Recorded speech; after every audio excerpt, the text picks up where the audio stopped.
empiezo yo, que me ha tocado el marrón, o sea, perdón, el honor de presentar aquí a Miguel Suaña y a su libro El último vuelo de un cisne negro.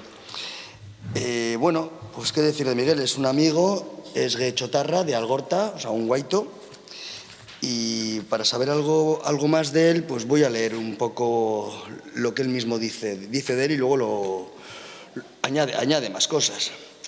Miguel Suaña comenzó muy pronto a escribir motivado por la vocación irreductible de crear y comunicar.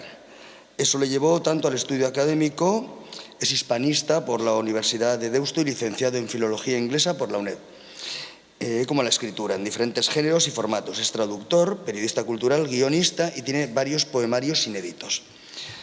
Ha unido su profesión docente a su inquietud artística para encontrar múltiples maneras de transmitir la palabra escrita e interpretada en su proyecto Words and Wine. Lleva representadas varias creaciones propias, La Calleja del Son con verso, historias enomusicales, así como obras de autoría consagrada, Fernando Pessoa y Omar Khayyam, en Este es Oeste o una ontología de escritoras universales en los ecos invisibles. Miguel, pues ¿qué nos puedes decir de ti? Nada más. Esosito, ¿eh? Vale. A mi izquierda tengo a una psiquiatra reconocida, médico psiquiatra, Aitziber Arteche, perdón. Sí, y bueno, la acabo de conocer hoy. Entonces, Aitziber, hola, ¿qué nos puedes también contar sobre ti? Así añadir un poquito, unas pinceladas. Bueno, pues que soy psiquiatra vocacional, eso sí que creo que es importante, que desde joven quise dedicarme a esto por echar una mano a los que lo están pasando mal. ¿No se oye? Mejor con el micro. Decía que soy psiquiatra vocacional, que desde pronto quise echar una mano a los que sufren con estas cosas, ¿verdad? Y que soy amiga de Miguel y fan, lectora de su libro, y por eso estoy aquí hoy para, bueno, intentar echar una mano en el enfoque, desde mi punto de vista profesional, del tema que aborda la novela, ¿no? Del suicidio, del bullying, del sufrimiento humano, en definitiva. Vale. Y por último, y no por ello menos importante, tenemos a nuestra izquierda a Marco Borge, guechotarra de Algorta, otro guaito, estamos aquí todos guaitos. Bueno, un gran guitarrista y gran amigo. Marco, sorpréndenos con lo que cuentas. Yo espero poder decir todo con la guitarra más que con palabras hoy. Entonces, gracias, Diego, por la presentación. Sí. Y nada, estoy muy contento de poder compartir este espacio con gente que son amigos míos y creo que grandes profesionales, cada uno en su ámbito. Gracias, Marco. Además, el importante hoy es Miguel Suaña y su novela El último vuelo de un cisne negro. Y bueno, nos va a presentar en la novela, pero yo voy a leer la sinopsis, que creo que es bastante reveladora de lo que nos trata la novela. Vale, pongo así mejor. Vale, sí. Me siento como un cantante. La sinopsis, la primera frase ya es reveladora. ¿Cómo saber si tienes cerca a una persona suicida? Esta novela te propone un puzzle literario que te puede ayudar a identificarlo, un mapa simbólico para llegar a buen puerto. Además, aunque este tema, todavía tabú en la actualidad, viaja de forma ficticia por todo el texto, en tus manos tienes la oportunidad de experimentar desde diferentes puntos de vista y planos narrativos que la búsqueda de cualquier verdad es una travesía dura, pero enriquecedora si te sumerges en ella a fondo y sin prejuicios. Todo ello se cuenta a través de un relato cuyo texto fluye de forma natural por el reportaje periodístico, la prosa poética o la novela iniciática que bordea los límites del género negro. Bueno, yo me he leído el libro y sí, y es duro, pero a la vez creo que lo tratas desde una manera distanciada a lo que es a la dureza de lo que es el suicidio puro y duro. ¿Qué nos puedes decir del libro, más allá de la sinopsis, Miguel? Bueno, dos cosas básicamente. Los tiempos de la creación no coinciden con los tiempos de la edición. Es decir, cuando yo sufro el impacto emocional para escribir sobre este tema, desde ese momento hasta que se publica la novela pasan muchos años. muchos años. Entonces eso creo que es importante señalar, por un lado. Y por otro, creo que es necesaria, vamos a decir, con arrogancia, pero creo que es una novela necesaria, en el sentido de que es un tema tabú, sigue siendo un tema tabú el suicidio hoy en día, y, digamos, en nuestro ámbito sociocultural, tanto vasco como estatal, creo que no se ha tratado este tema desde el punto de vista literario suficientemente. Así como hay otras novelas o referencias a nivel internacional que sí han tratado este tema sin tapujos, creo que era, vamos a decir, necesario que se hablara sobre el suicidio en el País Vasco, porque hay casos suficientes para hablar de esta problemática social. Entonces, digamos que fueron dos temas que se unieron entre sí, la problemática social y el impacto emocional. A partir de ahí empiezo a documentarme y después de la fase de documentación empieza la fase de creación y finalmente acabar con una fase de corrección ya más o menos lógica. Pero bueno, son tres fases que toda novela creo que debe cumplir. Voy a pararme aquí, porque me ha parecido interesante que haya transcurrido un tiempo desde la creación hasta la edición, pero desde el hecho iniciático, vamos a llamarlo así, hasta la creación, ¿también transcurre un tiempo? Sí, porque una cosa es el impacto emocional y otra cosa es la escritura. Entonces, normalmente la escritura nace a partir del pozo emocional, es decir, tú tienes que controlar la emoción para escribir cualquier texto, especialmente si es narrativo, si es de larga duración. Entonces, primero hubo un impacto emocional. Cuando ese impacto emocional, digamos que cristalizó en un proyecto, es cuando ya se pone en marcha. Y realmente es el tema te elige a ti, más que tú el tema. Yo no pude decir que no a esa necesidad de escribir. Yo creo que eso pasa en muchos ámbitos, ¿no, Itziber? No, y si me permites, por suerte, yo quería añadir, es verdad que estos tiempos son como los describes, ¿no? Pero han coincidido afortunadamente en los momentos de la edición con un incremento muy importante de la incidencia del suicidio en el País Vasco, que si bien es verdad que en números absolutos oscila, sube, baja, no es tan aumentado, sí en edad adolescente en los últimos años ha habido un aumento muy importante y coincido plenamente en el tema de que era necesario abordar este asunto a un nivel más abierto, más amplio, literario, artístico, pero a todos los niveles, porque a veces se piensa erróneamente que no abordar el tema hace que si no lo nombro no existe o si no lo digo igual no se lo sugiero a nadie, ¿no? Por el contrario, es algo que la gente agradece infinito, que sea abordado, hablado, incluso preguntado en primera persona, interpelado, ¿no? ¿Tú has pensado en esto? Es normal pensar en esto, no pasa nada, háblame, cuéntamelo. Entonces es de agradecer que esfuerzos como el tuyo favorezcan el que se pueda hablar en nuestra sociedad del tema del suicidio, especialmente del suicidio adolescente en este momento. Y al hilo de lo que dices, es curioso porque, claro, cuando yo empecé a escribirlo, yo lo escribí la novela más como advertencia, como mirar lo que puede pasar y, como bien dices, y después de la edición y de los numerosísimos casos que estaban sucediéndose, resulta que finalmente se ha transformado en una especie de novela reportaje, realmente, de la situación. Vale. Incido además en esto porque yo me he leído el libro en 2 días, gracias al autor que me lo dio el domingo. Esto vamos a Era para darle un poco de emoción. Sí, gracias. Pero una de las cosas que más me chocó, tratando un tema bastante duro, que es el tema del suicidio, pues que el libro no es en sí duro. El libro o sea, me gusta esa manera que tienes de tratar las cosas, que intentas tratar, no sabría cómo definirlo, sino pues bueno, a través de entrevistas, a través de lo que el autor considera personas con las que tiene que hablar, con psiquiatras, con determinadas personas que lo plasman en el libro, pero no es un libro que enfoquemos, que cojamos y digamos, joder, no me apetece leer este libro porque trata el suicidio. Hostia, qué duro, ¿no? No, es un libro que el suicidio me da la sensación de que es el origen del libro, pero luego el libro va más allá y nos transporta. Tiene vida, el libro tiene vida. Sí, nos muestra pues qué puede pensar un acosador en el colegio, nos puede mostrar. ¿Puedo tener razón o es porque he tenido 2 días solo para leerlo? Yo creo que tienes... no soy yo quien va a darte la razón, pero creo que efectivamente no está de ninguna de las maneras enfocado como un trabajo para subrayar el drama del suicidio, para nada, sino qué hay detrás de esa problemática.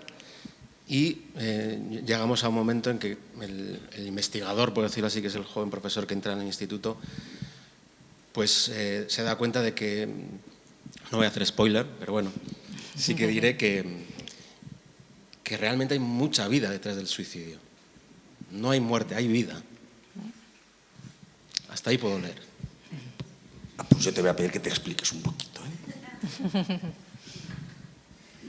Bueno, lo que quiero decir es que, a ver, el cisne negro, como bien sabéis, es un concepto que viene de la economía, que es una anomalía, ¿no?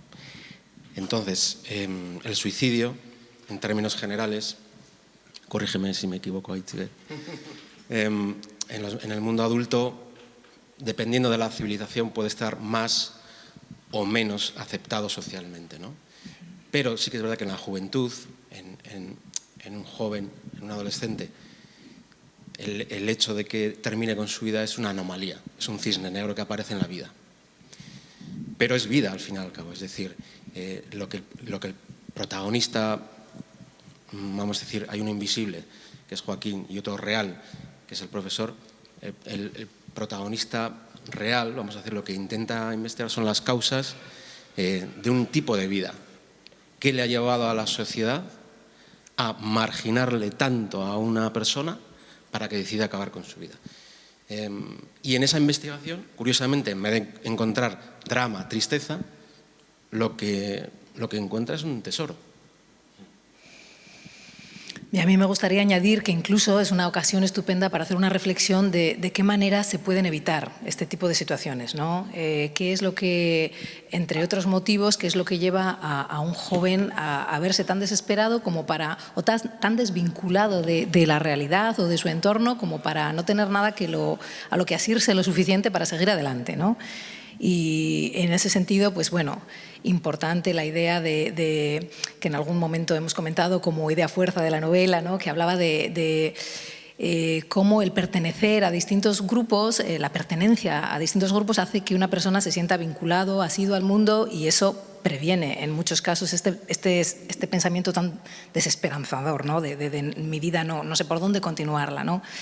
Y especialmente en los adolescentes, en los que hasta entonces la familia les ha servido un poco como grupo de referencia, llega la adolescencia y ya su familia no les sirve, su madre y su padre ya no son esos dioses a los que seguir, sino que buscan en su grupo de iguales. Si en su grupo de iguales, en el centro de estudios o demás, no encuentran un poco esta resonancia, este eco, se encuentran muy desamparados, ¿no? La importancia de asirse a otros grupos, ¿no? Pues, y aquí estoy hablando de prevención de suicidio, ¿no? En grupos a través del deporte, a través de la participación en cualquier otro foros, ¿no? A través de la música, a través de hobbies.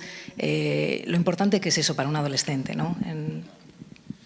Sí, totalmente. De hecho, de alguna manera el protagonista invisible llega a su término porque se le van cortando los lazos, ¿no? Por un lado, con la comunidad educativa, tanto el profesorado como el alumnado; por otro lado, con la familia desestructurada; por otro lado, un amor que finaliza. O sea, de alguna manera se va desvinculando de la comunidad, y creo que lo comentábamos antes en el almuerzo, Diego y yo, la comunidad en este sentido como un colectivo necesario para que esto no ocurra. Me estás fastidiando la escaleta, ¿eh? Esto lo vamos a hablar después, ¿eh? Ah, perdona. Es que Diego es muy organizado él, entonces va por partes. Igual he sido yo, lo siento. Luego hablamos, pero varios puntos ya habéis tocado, ¿eh? A ver cómo lo llevo luego. El importante, Miguel. Entonces, bueno, lo que decía, que cuando todos esos lazos se van rompiendo, todas esas conexiones con el otro, bien sea la familia, la docencia, las amistades, el amor, te quedas en la absoluta soledad. En este sentido, hay un texto muy significativo de la novela, que el protagonista invisible, Joaquín, lo escribe después de reflexionar sobre lo que se supone que está estudiando en el instituto, qué es la democracia, qué es, qué no es, qué deja de serlo. Igual podríamos empezar a hincarle el diente a uno de esos. Marco tiene ganas ya de tocar algo de guitarra. Iba después, Marco, pero venga, delítanos.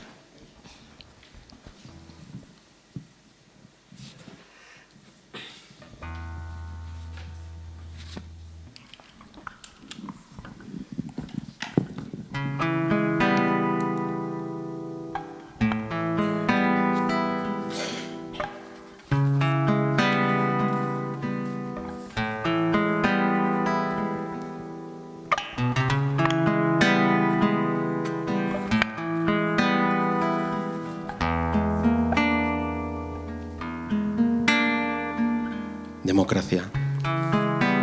El gobierno del pueblo, dicen. Si esto es así, entonces aquí la democracia no existe.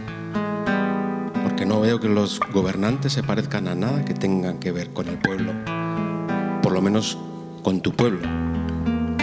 Peor aún, los habitantes del pueblo tampoco tienen mucho que ver contigo.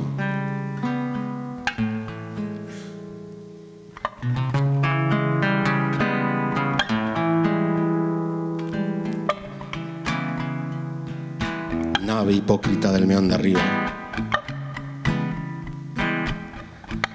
Coyuntura social infrenable en la mierda que traga el teleadicto.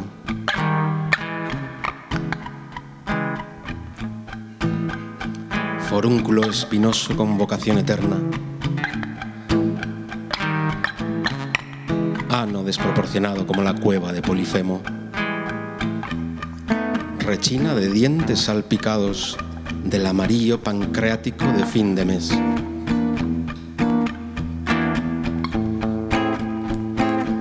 Bola de sebo en el sebo que del cerebro nos hacéis.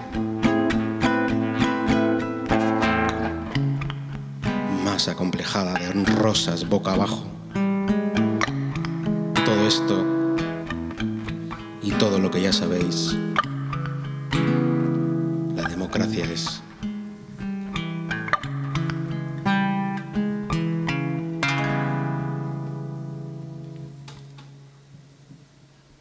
Se aceptan aplausos. Es que ricasco.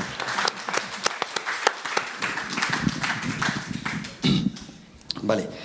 Ahora entrando en materia, algo que a los escritores nos gusta especialmente, que es nuestro ego como escritor, pues yo voy a comentar ciertos aspectos de la obra que a mí me han parecido llamativos y por eso os lo voy a comentar, pues bueno, pues para que lo tengamos también como un apunte a tener en cuenta a la hora de leer el libro. En este punto, el narrador, o sea, Miguel, yo creo que ha tomado cierto riesgo, porque no simplemente ha narrado la novela en una persona, sino que ha utilizado tanto como la primera persona, como la segunda, como la tercera del singular. Y eso me parece un riesgo, pues bueno, a tener en cuenta. ¿Qué nos puedes decir sobre esto? Bueno, sí que es verdad que es un riesgo. Desde luego, la inmensa mayoría de las novelas están escritas con un solo tipo de narración, no con varios niveles. Pero claro, yo quería representar que hay varios niveles de realidad. Entonces, no es lo mismo la prosa, vamos a decir, más o menos poética como esta, que el profesor le, vamos a decir, roba al alumno suicidado a través de su amiga íntima, que son retazos de diarios íntimos. No podía ser el mismo tipo de narrador que el narrador que cuenta la historia.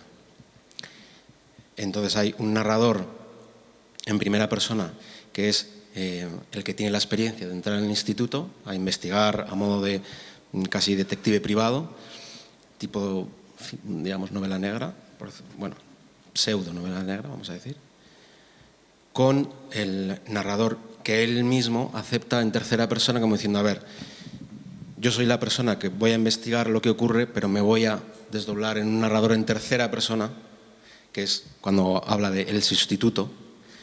¿Para qué? Para intentar darle a mi relato objetividad. Entonces ahí tendríamos una primera y una tercera persona.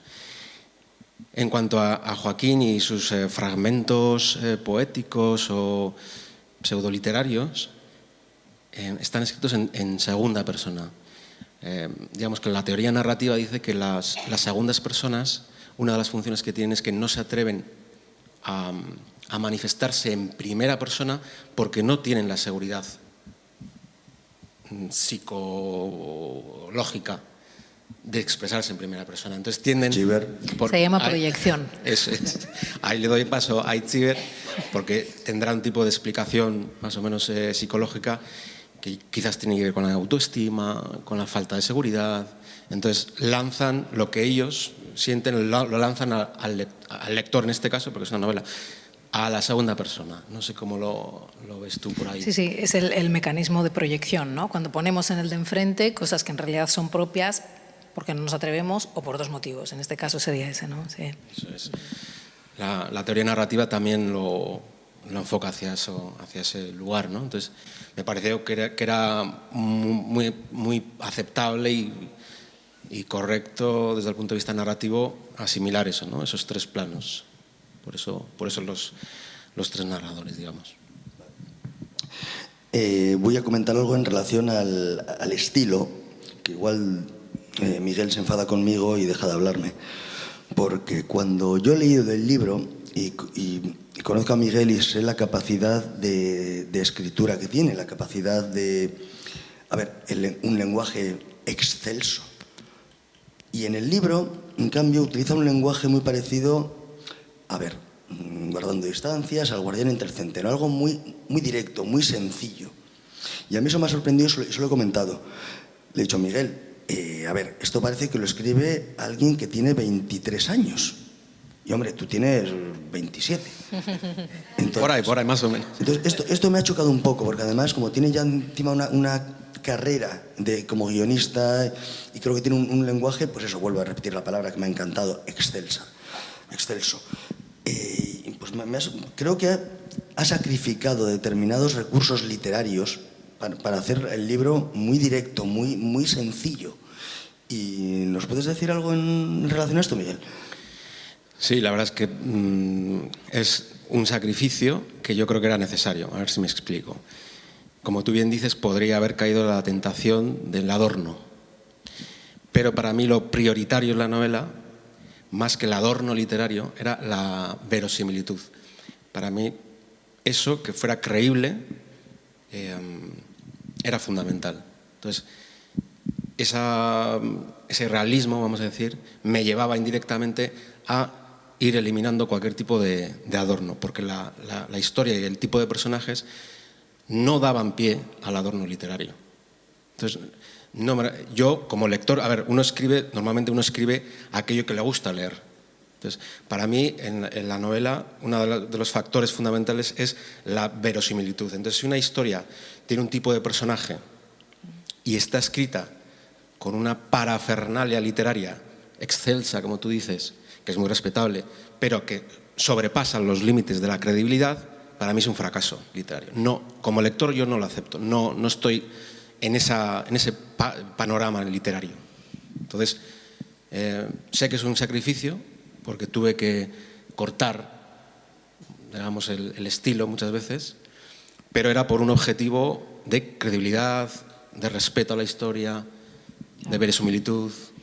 Y ahora hablo como lectora, no como psiquiatra, pero en un instituto con chavales muy jóvenes y en este entorno es lo que uno espera escuchar, ¿no? Efectivamente chocaría mucho otro tipo de lenguaje, ¿no?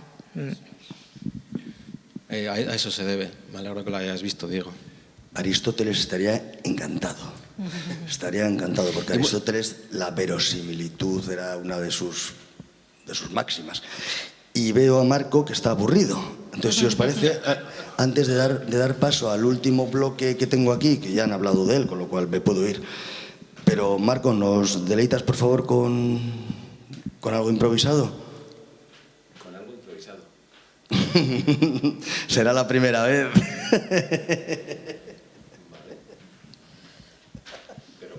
¡Hombre! No, ponte a recitar. De verdad.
Gracias, Marco.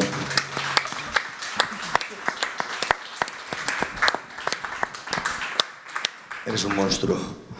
Vale, voy a presentar el último bloque antes de, bueno, pues ya de que vosotros podéis hacer las preguntas pertinentes que tengáis, que seguro que tenéis unas cuantas.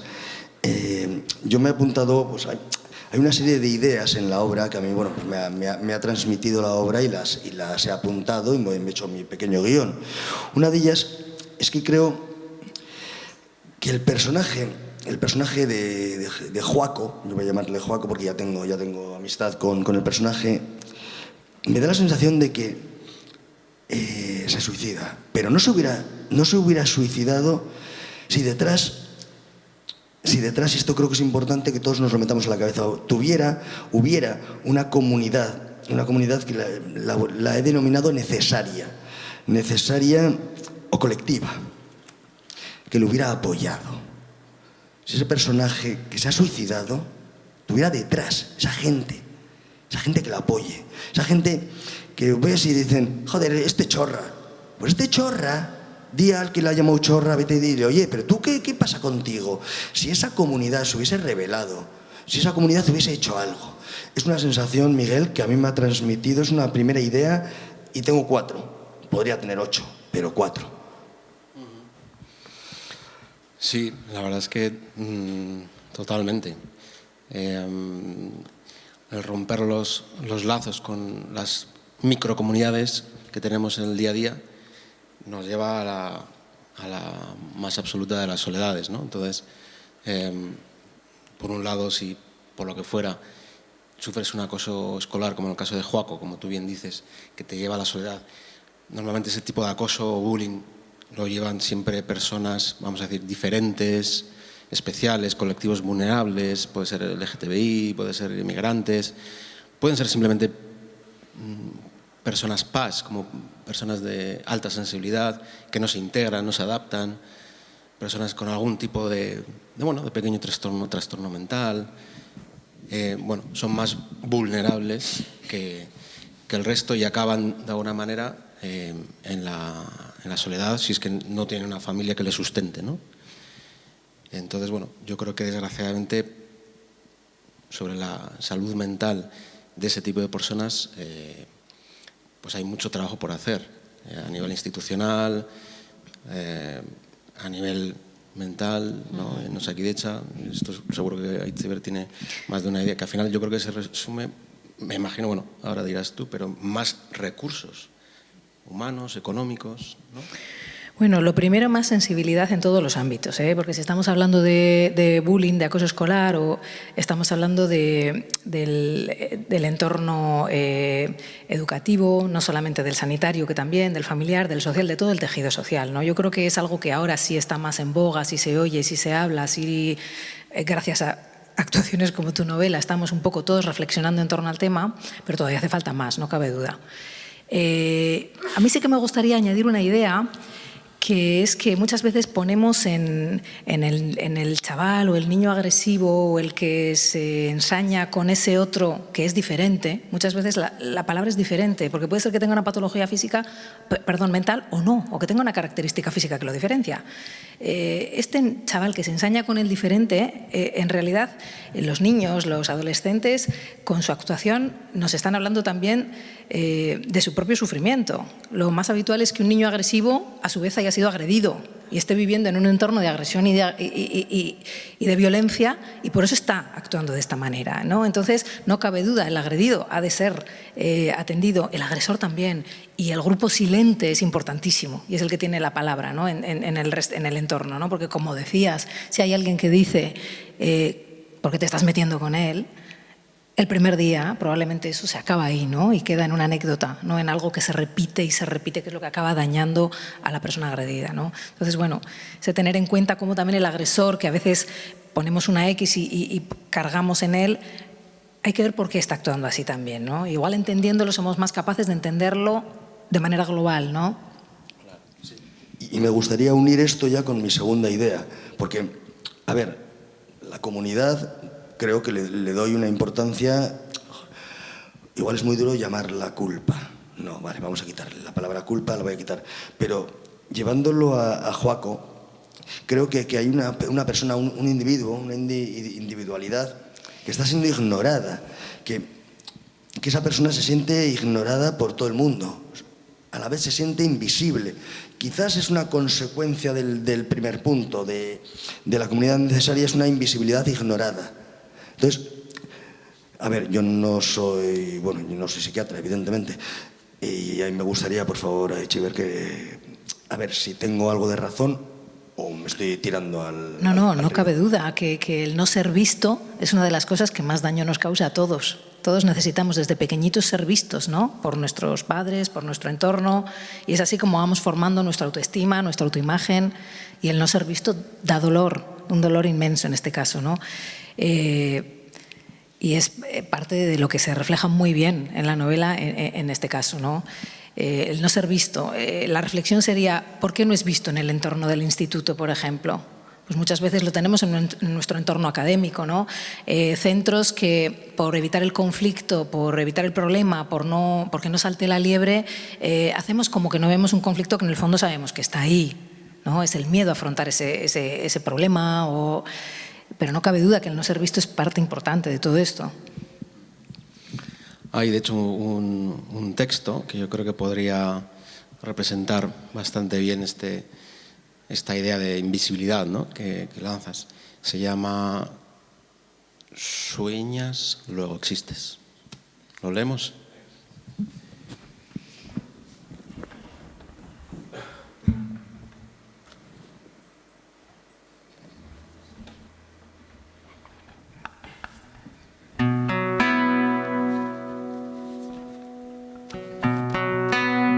Sueñas, luego existes.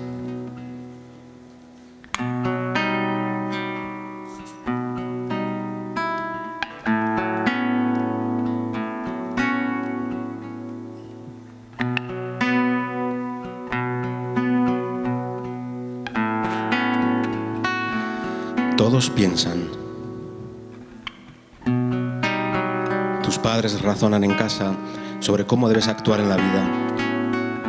Tus compañeros traman formas de presionarte dentro del aula y fuera actúan según sus estrategias. Todos piensan. Los profesores ayudan a que reflexiones y te convence de que dudar es una forma de pensar. Pienso, luego existo. Todo en la vida se reduce a pensar. Superar los estudios, acabar la universidad, formación complementaria, encontrar un trabajo, crear una familia, calcular las facturas, crecer, morir.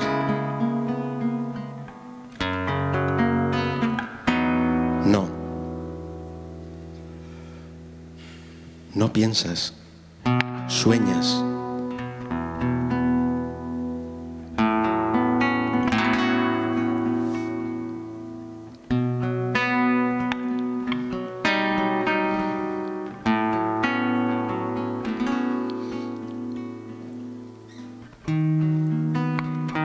Sueñas todos los días, cada noche, cada mañana, dormido y despierto, imaginas otros lugares para ser feliz, fantaseas sobre posibilidades de vida que nunca se cumplen. Tal vez allá fuera alguien, tu alma gemela, tu otro yo.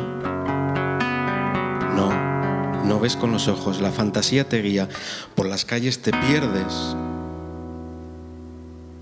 No sabes dónde estás. Y en las clases del instituto no atiendes aunque estés callado y mirando al rostro al profesor de turno. Entonces te imaginas entrando en el agua, en la playa de tu pueblo en pleno invierno, solo, desnudo, frío, pero calmado, anfibio bajo el manto del agua, en un refugio único donde nadie más pueda tener acceso.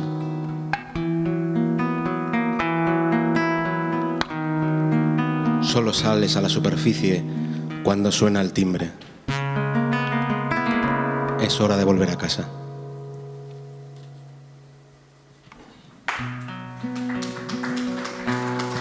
Eskerrik asko.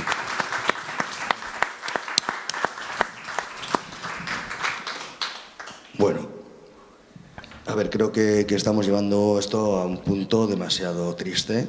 Entonces vamos a intentar, porque tengo aquí dos ideas. Voy a nombrar la tercera que tengo, pero me va a permitir Miguel que pasemos de largo. Voy a nombrarla porque creo que es una idea muy dura. A mucha gente nos puede tocar más o menos de cerca este tema. Y unos pensamos que el suicida es un cobarde o un valiente. Es interpretable. Es interpretable. Por eso veo gente que hace así, veo gente que hace así. Esto es interpretable, con lo cual creo que lo vamos a dejar aquí.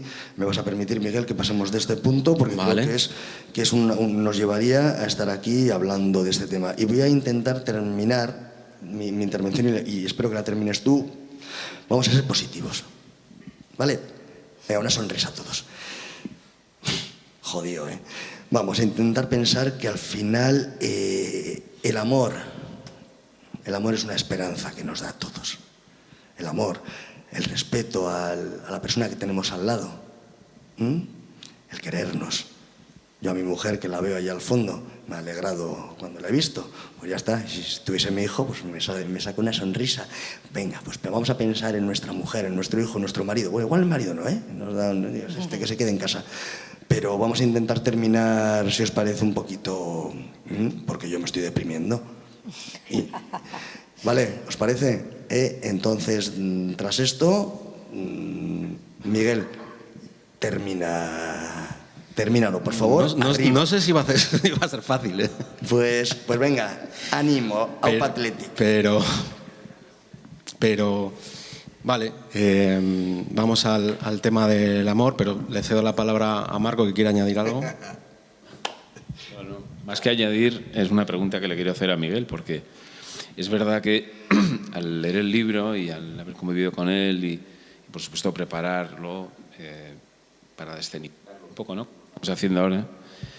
Yo veo que sí hay una fibra emocional que trasvase ahí y que nos impacta mucho. Miguel y a mí, cuando estamos leyendo los textos y haciendo la música, siempre tenemos esa especie de sensación de que nos metemos por un conducto, por un surco emocional donde afloran, pues eso, muchos dolores igual, vamos a llamarlos así, que son vitales igual.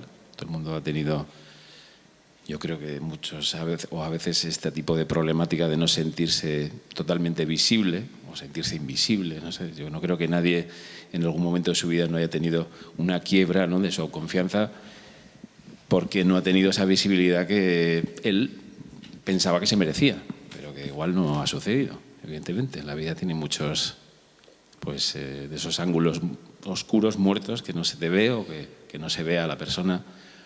Y yo lo que quería preguntarle a Miguel es, después es verdad que un poco como dice Diego, ¿no?, que tenemos que ver las cosas sin trascender un poquito ese dolor, pero yo creo que también hay que aprender de él. O sea, y entonces yo lo que le quería preguntar a Miguel es, antes de que lleguemos a la parte del amor como salvífico, ¿no?, que realmente es la que es capaz de trastocar cualquier situación, de ese dolor, Miguel, vitalmente, ¿qué se puede aprender un poco también para andar por la vida? O sea, ¿qué se puede, ¿no?, como una enseñanza un poco para cada persona, ¿no?, de decir, oye, pues esto ha servido de algo. O sea, realmente toda esta situación, esa tragedia, este drama, como elección personal, ¿no?, para nosotros también un poco decir, oye, ¿qué valoramos de la vida? ¿Qué valoramos de la gente? ¿Qué valoramos de los momentos? ¿Qué valoramos de...? Entonces, no sé, es una pregunta que me gustaría hacerla a mí. Te agradezco la pregunta. A ver, pues yo creo que es una moneda de dos caras, ¿no? Por un lado, a la hora de escribir, tienes que obviamente pones mucho de tu parte, pero tienes que trasladarte, hacer como un ejercicio de transustanciación y convertirte en la persona sobre la que estás escribiendo. Entonces, es un poco que dejas de ser tú siendo tú. Y entonces intentas empatizar al máximo posible con el sufrimiento que tú crees que a esa persona, en concreto, como dice a Joaco, pues le ha pasado, ¿no? Entonces, eso te lleva indirectamente, claro, si se ha suicidado, pues te lleva indirectamente o al dolor o a la tristeza, porque nadie se suicida por alegría, ¿no?, de vivir, obviamente, ¿no? Y luego, por otro lado, la otra cara de la moneda, que sería la del narrador, que atraviesa ese dolor. O sea, él quiere, en su investigación sobre por qué han ocurrido los sucesos, atraviesa ese dolor y eso le lleva a una situación de que muchas veces el dolor te lleva a un estado de conciencia mayor de la realidad. Y esa conciencia mayor genera felicidad. O sea, el dolor yo creo que no hay que evitarlo, hay que atravesarlo. Y una vez atravesado el dolor, se abre un grado mayor de conciencia vital. Y eso es la antesala de lo que se puede llamar, no sé si felicidad, pero alguna palabra suena como muy grande, ¿no? Igual, pero... Continuidad de la vida, ¿no? Cuando decías, ¿cómo damos la vuelta a esto? Pues en la cara está la cruz. Quiero decir, todos conocemos algún caso de alguna persona que se ha suicidado, igual yo más, pero la gran mayoría de las personas y todos los que estamos aquí no nos hemos suicidado y seguimos adelante. Y esto es porque somos capaces de pasar una época de sufrimiento sabiendo que después termina y llega otra diferente, ¿no? Y de ahí la importancia, lo que decías tú, del amor, y no solamente el amor romántico, sino el amor por la profesión, por el deporte, por el oficio, por el hobby, por la sociedad, por lo que uno hace y puede aportar, por lo que los demás le aportan, por la amabilidad de un vecino que no te conoce o del señor que te vende el pan. Quiero decir que al final es esa red, ese tejido social el que nos aporta un poquito de calidez, un poquito de ser vistos, un poquito de un lugar en el mundo, un poquito de red de apoyo, y todo eso es lo que hace que pasemos por un momento de sufrimiento que todos hemos pasado, ¿verdad?, a otro momento diferente y sigamos adelante con la vida. Y no se nos olvide que la enorme mayoría de las personas de este mundo, a pesar de a veces situaciones muy dramáticas, seguimos adelante con la vida. Y esto es lo más importante y la parte positiva de todo esto, ¿no? Y que incluso esta reflexión nos puede ayudar a seguir adelante, ¿no? Y la esperanza. De hecho, este texto que vamos a leer ahora tiene que ver con una visión del amor esperanza, ¿no? A veces las diferentes problemáticas de la vida te van llevando a la tristeza o al dolor, pero bueno, el amor, como tú muy bien dices, a un compañero, a una amiga, a tu madre, a tu padre, a tu trabajo, a tu afición, al arte, te traslada a otra situación, ¿no? En este caso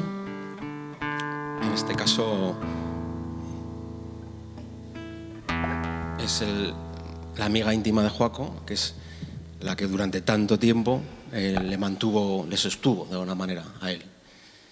Y en un momento de su vida interpreta que ella ya no está ahí. Lo interpreta erróneamente, porque no está en condiciones de interpretarlo pues, de una manera constructiva, y eso le lleva, bueno, pues a despedirse. Entonces, bueno, es un texto, son dos textos realmente, dos, que tienen que ver con el amor entre ambos y luego la despedida entre los dos también. Vamos a hacerlo, como se dice en inglés, con un medley, un 2 en 1, vamos a decir. Cuando quieras, maestro.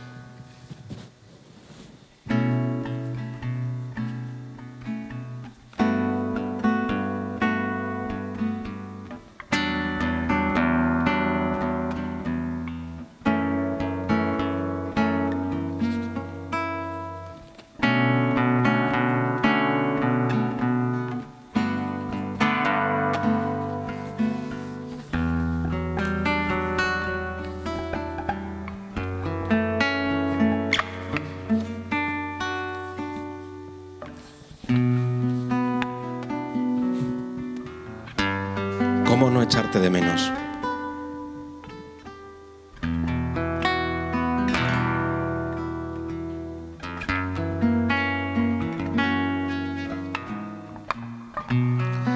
Ahora que no hay nadie, te desahogas. Poco a poco. Como arena que cayera de un reloj sin tiempo. Solo te sientes vivo así. Tu imagen y temblar es lo mismo. Resucitas sintiéndote. Empiezas a reconstruirte y a tocarte, a vivir. Y vives en la imaginación más que en ti mismo.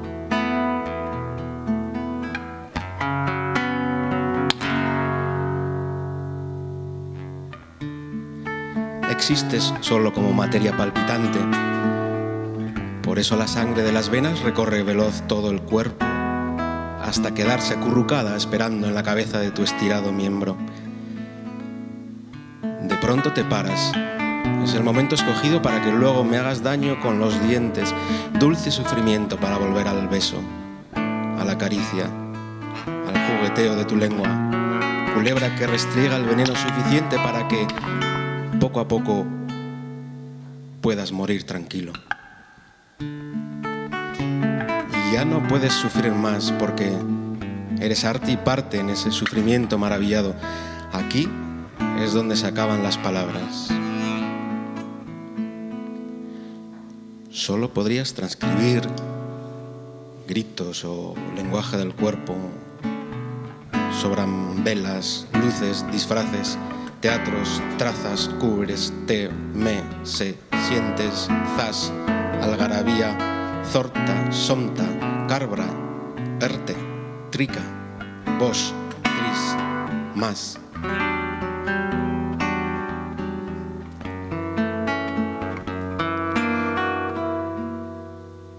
Somos dos cuerpos en uno sin ningún Dios por medio. Y somos Él tantas veces como nuestra sangre responda a ello. Y sobrevives por ello.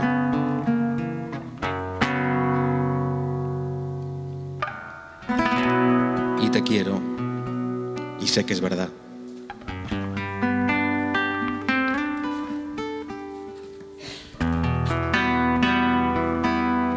Quiero decirlo como si fuera la última vez, aunque luego me traicione.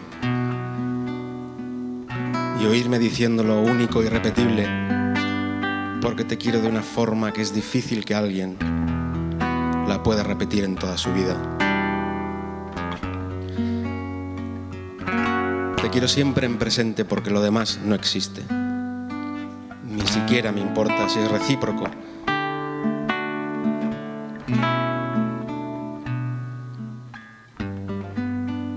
Sé que también hay otros que te quieren. Ya no me importa. Te lo digo otra vez. No me importa.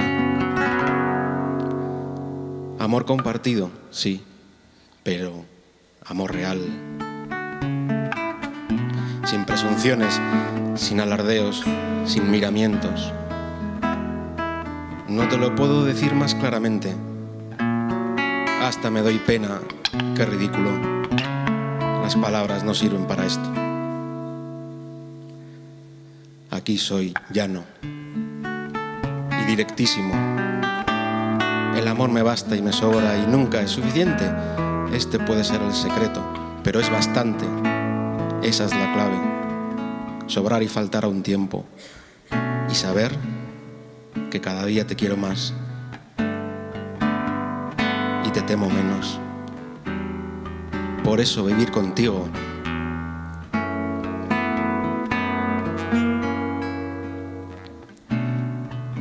es hacernos mejores. Olvidar lo tenso porque en ti ya todo es divertido. Y sin final porque, sabes, nosotros nos transformamos juntos. Ya no somos ni comienzo ni final, sino cambio constante en libertad de movimientos. Te llevo dentro, me llevas dentro. Solo queda vivirnos, quizás en sueños. ¿Por qué no? Aquí, ahora, en este sueño. ¿Qué más da si es imposible? ¿Qué más da si es posible? Si sabemos que hemos conseguido ser una estrella, ¿por qué no ser constelación sin olvidar nunca nuestra luz primera? Solo somos ahora, aunque mañana no te vea, ni al día siguiente, ni al otro, ni al otro. Ni al otro, ni al otro, ni al otro, ni al otro. Gracias, eskerrik asko.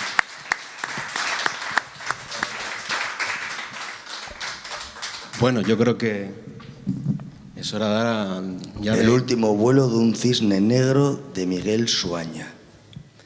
Quizás haya alguien que quiera comentar algo, preguntar algo. Seguro que sí, ¿no? Gritar un poco, eso sí, porque el micro no llega tan lejos. ¿Podemos? Aquí en la segunda fila. Sí, ¿podemos pasar el micrófono? Venga, perfecto.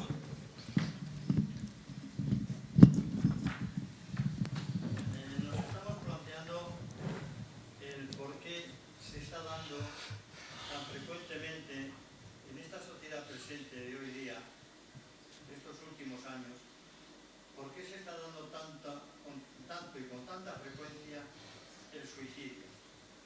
El suicidio juvenil, el suicidio de mayores,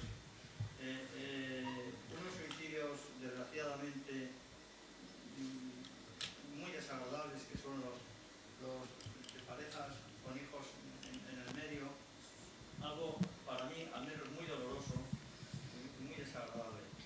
Yo entiendo, puede estar muy equivocado, entiendo que esta sociedad que llevamos estos 25 o 30 últimos años, que hemos querido que sea muy cómoda, muy fructífera en cuanto a ciencia, en cuanto a conocimientos, pero tengo la sensación de que la parte que normalmente siempre se dice, las humanidades, la parte de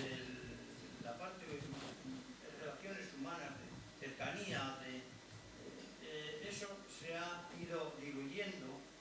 se ha metido mucho, hemos ido mucho al materialismo, al que hay que vivir muy deprisa, hay que tener mucho de todo, hay que llegar mucho a todo, hay que conseguir mucho de todo, y nos hemos olvidado de la parte interna, humana, sensible, que tenemos las personas.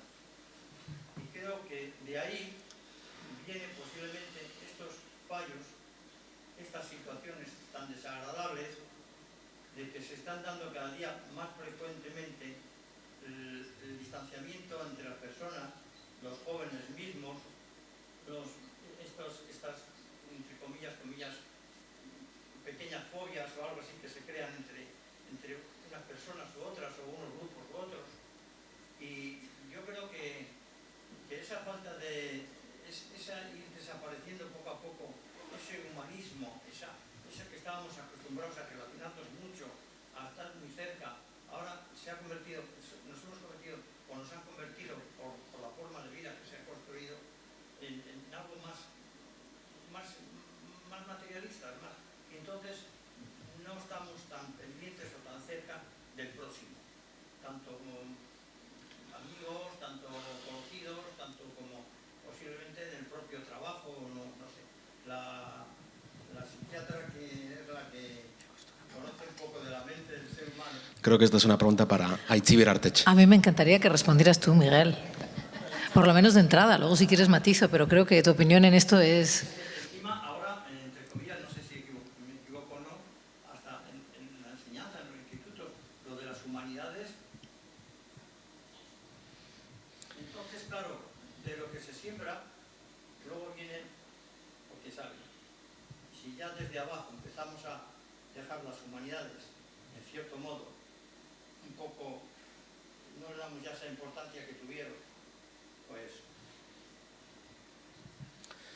Bueno, es una reflexión muy interesante y con muchos matices y focos que resulta difícil de responder en breve, ¿no? Pero yo creo que es cierto que la sociedad hoy en día es muy pragmática, muy materialista, y eso conduce inevitablemente a desvincular a un tipo de personas de los núcleos sociales que realmente son prácticos, pragmáticos o materialistas y que funcionan en ese tipo de sociedad como peces en el agua. Hay otro tipo de personas que no se adaptan a ese tipo de modo de vida. Y tal vez ese sea un perfil vulnerable a la hora de sentir tristeza, depresión, problemas de salud mental. Y no es raro, además, que después de la pandemia los problemas de salud mental se han duplicado. Hay muchísimos personas que buscan pues, tratamiento psicológico, psiquiátrico. Entonces hay una demanda social por un factor que tiene que ver con una falta de sensación de aceptación. Además, otra cosa que también podríamos añadir a esta reflexión es el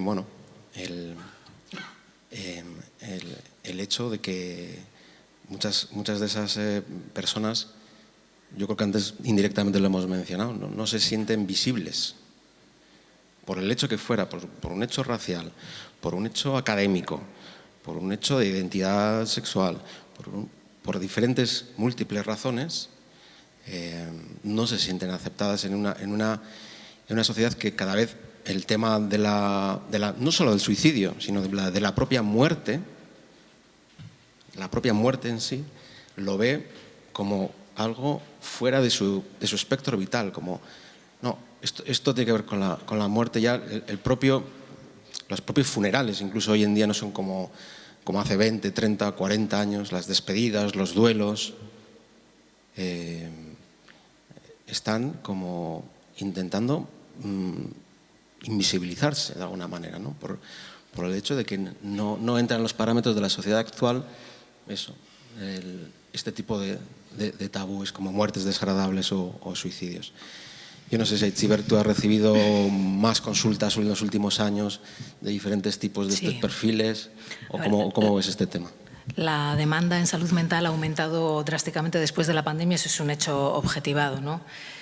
Como dices, son muchos los temas que ha abordado y es difícil contestar a todos, ¿no? Pero bueno, un experto en tema de suicidio adolescente con el que estaba hablando esta mañana, es un compañero mío en el hospital, me decía que en concreto en adolescencia algo ha aumentado y algo se debe también a la mejor filiación de los casos, que muchos antes pasaban por accidentes o quedaban ocultos y ahora se sabe que son suicidios y se diagnostican mejor. Entonces, no solamente ese aumento de incidencia, también parte se debería a eso, lo cual es tranquilizador, ¿no?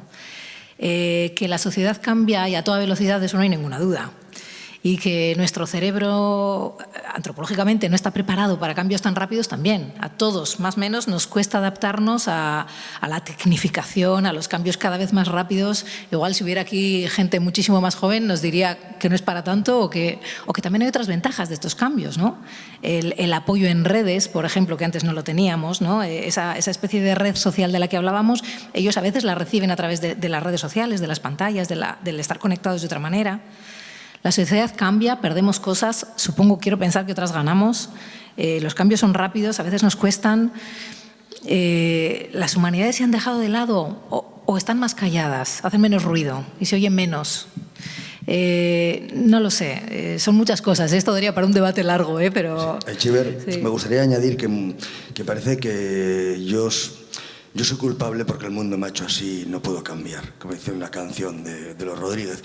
Y empiezo a estar un poquito harto también porque hay otro grupo de suicidas que están ocultos.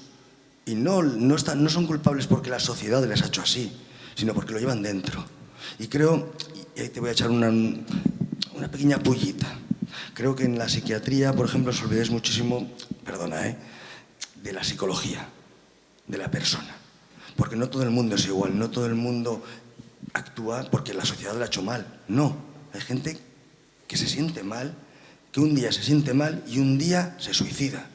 Y no, esa persona no se suicida porque la sociedad le esté apretando, sino porque él está apretándose a sí mismo. Esa persona se está apretando a sí mismo y ahí… Claro, entiendo ese grupo de humanidades, de sociedad, de tal, pero hay otro grupo que nos olvidamos y es un grupo de personas que hay que atender a la persona, al alma humana, a esa persona, cómo se siente. Hay que escucharla a esa persona, hay que escucharla. Hay que decir, ¿cómo te sientes? ¿De verdad? ¿Estás bien? Y te va a decir, no. ¿Por qué? Porque no estoy bien. ¿Pero quién tiene la culpa? ¿La sociedad? No estoy bien. Y es una reflexión que me gustaría hacerte a ti como psiquiatra, como entendida, y lo digo porque a mí es un tema que me toca de cerca, y entiendo que no siempre es la sociedad. Hay gente que le va de fenomenal, que la sociedad le trata fenomenal, pero no se siente bien. Bueno, casos hay de todos los tipos, claro, ¿verdad? Sí, por eso te digo que es que… Sin más, era que no podemos reducir esto a la sociedad y soy culpable porque el mundo me ha hecho así, no puedo cambiar. No, creo que hay más casos que eso. Sí, yo recojo la parte en la que no debemos, y eso lo tengo claro, tratar a las personas como la patología que tengan, sino como personas completas con todos sus aspectos, también el psicológico, que a veces la sanidad pública… Y aquí vamos a lo de los recursos, no nos deja tal vez todo el personal, todo el tiempo, todos los medios que necesitaríamos para poder abordar de una forma más integral el malestar de las personas, ¿no? Y tampoco voy a ponerlo todo en ellos porque cada quien en su consulta hace lo que honestamente cree que debe hacer, ¿no? Es cada uno de nosotros, Sois muy necesarias, lo tengo muy claro. Pero no solo los psiquiatras, yo creo que es cosa de todos, de todo el tejido social, el apoyarnos que antes nombrábamos, ¿no? El hacer esta red, el ser verdaderamente un equipo empático que se da cuenta que el de al lado necesita sentarse en el metro, que alguien se ha caído en la calle o que le falta una moneda para pagar no sé qué, y esto es cosa de todos, no solo de psiquiatras, ¿no? Ser humanos, tener ojos en la cara, tener sensibilidad, apoyarnos unos a otros, que yo creo que un poquito es lo que estamos haciendo aquí hoy. Sí. Hacer tejido social, ¿no? Estar juntos, hablar juntos, pensar juntos. Eso es, y me alegra que lo digas porque también la novela en parte, y volviendo un poco a la novela, yo creo que nunca se habla de culpabilidad, que es la señalado tú antes, sino de corresponsabilidad. Por eso hay tantos perfiles, digamos, entrevistados en la novela. Esto es algo que nos atañe como seres humanos, como colectivo a todos, no a profesiones, sino a la esencia de la persona, ¿no? Entonces, por eso yo creo que todos tenemos algo que aportar para eso, ¿no? Y antes de acabar, no sé si alguien quiere preguntar algo más o... Miguel, yo voy a invitar a que te compre la novela antes de que hable la chica. Yo soy maestra y quería decir que la educación es muy importante, la educación en emociones, desde muy pequeños, que muchas veces no está en el currículo, o sea, y que hacemos proyectos pues según si te apetece o según el colegio en el que estés, y que es muy importante, pues eso, educación en emociones en las que precisamente cada niño puede, pues eso, es aprender a conocer sus emociones, a expresarlas muchas veces artísticamente. Igual hacemos pues un mural o una canción o lo que fuera, y claro, y eso se debería hacer también en el instituto, que muchas veces en el instituto ya es como cada profesor da su asignatura y no hay una cohesión, y que creo que desde la educación se puede mejorar mucho, y de alguna manera, ¿no? A mí me parece que los políticos están muy desligados de las necesidades sociales muchas veces. En cuanto a educación, tenemos una ley que nos ponen unos, luego nos las cambian otros, nos adaptamos a la otra y nos vuelven a poner la de los unos. O sea, a mí, vamos, me parece que es un poco desastroso, y creo que es importante, pues eso, que haya esa conciencia social de que es importante trabajar las emociones desde pequeños y que aprendan a gestionarlas y a conocerse y a conocerlas. Totalmente, totalmente. Y por un poco cerrar con datos, hace años que ya hay un protocolo antiacoso escolar. También se va a abrir este curso que empieza un protocolo de prevención de ideas suicidas en el mundo escolar, ya lo conoces tú bien también. Bueno, son datos favorables. Luego hay también, por si alguien conoce, una fundación que trabaja hace años con el tema del suicidio, que se llama Fundación ANAR, por si alguien quiere contactar, que tiene algún conocido o lo que sea, y que la novela, aunque es un tema complicado, es un canto a la vida. Sobre todo. Es que ricasco. Y creo que haya una última pregunta por ahí. Una cosa, a mí la novela, el tono este de investigación me ha evocado mucho otras obras como A Sangre Fría o Matar a un ruiseñor. Quería preguntarte a ti como escritor si ese proceso de investigación te ha saturado o te ves con ganas de seguir, porque a mí la novela me ha gustado mucho, pero me ha sabido a poco. Eso es una buena sensación. Pues muchísimas gracias por la pregunta y la reflexión. Y la verdad es que el otro día también en el trabajo una compañera me dijo, mira, esta novela necesita una precuela y una secuela. Eso es. Pero yo creo que no. Yo creo que, de hecho, ya me uno al inicio de todo, que los tiempos de la creación no coinciden con los tiempos de la edición, y de hecho ya he empezado una segunda historia que no tiene que ver con este tema, con el suicidio, pero me lo voy a replantear porque ya son varias personas que me están diciendo eso. ¿Una obra de teatro? Y también.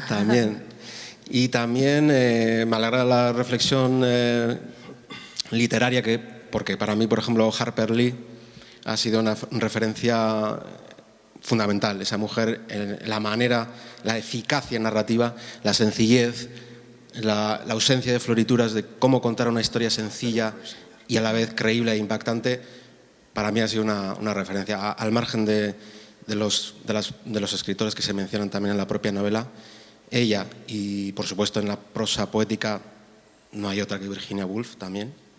Esa es otra de las referencias. Pero sí, me alegro que lo hayas visto, porque efectivamente la novela transita por esos modelos. Ahí se me ve un poco el plumero, de alguna manera, de mi background anglosajón como lector y como profesor también. Tengo esas dos. Pero bueno, también tiene algo de Lazarillo de Tormes, ¿eh? La novela también tiene algo de Lazarillo de Tormes. Entonces, bueno, pues esa fusión que es al final parte de mi forma de entender la literatura. No sé si habrá alguna otra pregunta. El libro, por ir cerrando ya, bueno, antes de cerrar, que sepáis que ahí atrás hay una persona que tiene algún ejemplar. Hemos tenido ciertas dificultades con el envío de una segunda remesa de libros.